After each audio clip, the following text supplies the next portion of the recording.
Assalamualaikum warahmatullahi wabarakatuh. Bertemu kembali dengan Ibu Wida pada pertemuan kedua mata pelajaran IPS.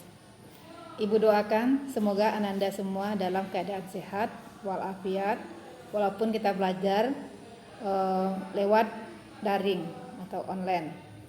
Semoga Ananda semua semangat ya untuk belajar walaupun hari udah menuju siang ya.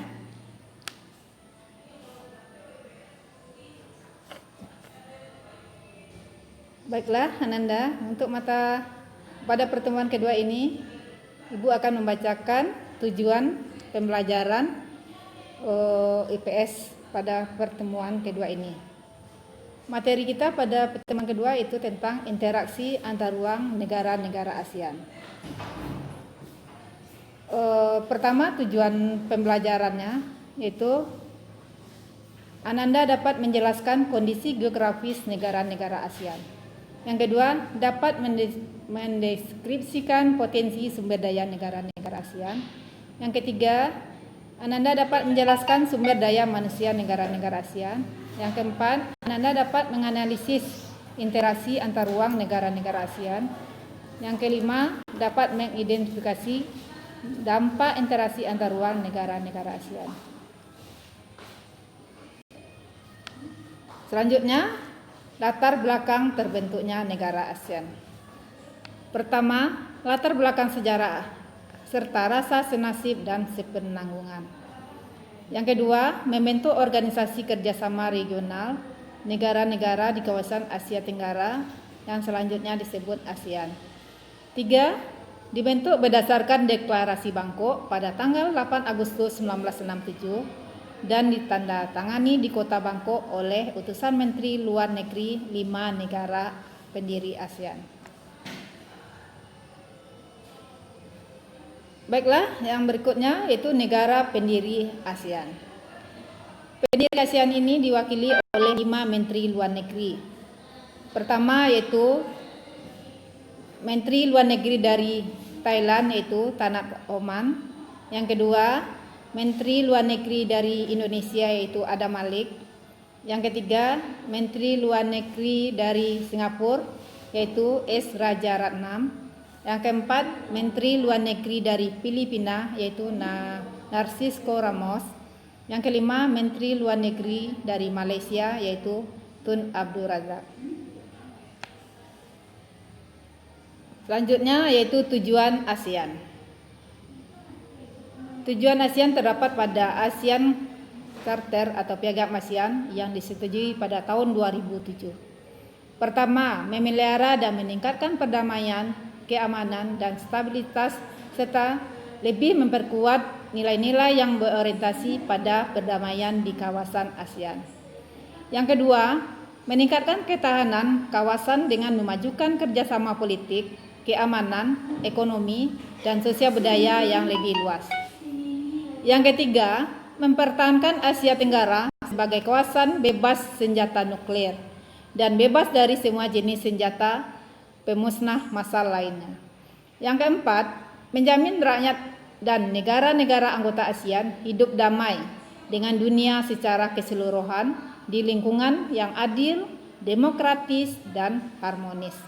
Yang kelima, tujuan ASEAN itu mengurangi kemiskinan dan mempersempit kesenjangan pembangunan di ASEAN melalui bantuan dan kerjasama timbal balik.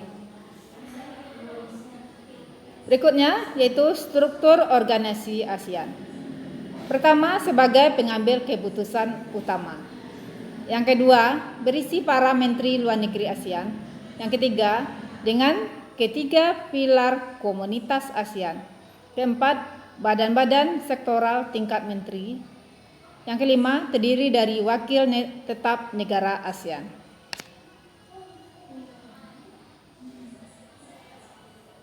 Berikut tugas Sekretariat Jenderal ASEAN. Pertama, melaksanakan pekerjaan sehari-hari, bertanggung jawab kepada sidang para menteri luar negeri. Yang kedua, membantu kelancaran dan perkembangan kegiatan ASEAN. Yang ketiga, meningkatkan pelaksanaan semua proyek dan kegiatan ASEAN. Keempat, berperan sebagai media komunikasi antara ASEAN terhadap semua organisasi nasional, regional, internasional, dan lembaga lainnya. Sekretariat Jenderal ASEAN berkedudukan di Jalan Sisingamangaraja, Kebayoran Baru, Jakarta Selatan, dan digunakan sejak tanggal 2 Januari 1993. Berikut letak negara ASEAN secara geografis. Letak geografis itu letak suatu negara berdasarkan kenyataan di muka bumi. Di sini bisa Ananda perhatikan dan lihat peta negara-negara ASEAN. Letak geografis negara ASEAN itu terletak di antara dua samudera Pasifik. Dua samudera yaitu Samudra Pasifik dan Samudra Hindia. Kedua, terletak antara dua benua, yaitu benua Asia dan benua Australia. Berikut ciri-ciri negara ASEAN. Pertama, berbentuk konveks, yaitu berbentuk hampir seperti lingkaran. Contohnya negara Kamboja. Di sini bisa Ananda lihat dan perhatikan peta negara Kamboja. Kemudian ciri yang kedua yaitu fragmented, yaitu berbentuk kepulauan yang terpisah. Contohnya negara Indonesia. Yang ketiga, berbentuk elongated atau berbentuk memanjang. Contohnya adalah negara Vietnam, yaitu yang berwarna coklat ya Ananda. Kemudian yang berikut berbentuk kompleks dan beragam. Contohnya negara Thailand dan Myanmar. Kemudian ASEAN secara astronomis. Coba Anda perhatikan peta negara ASEAN.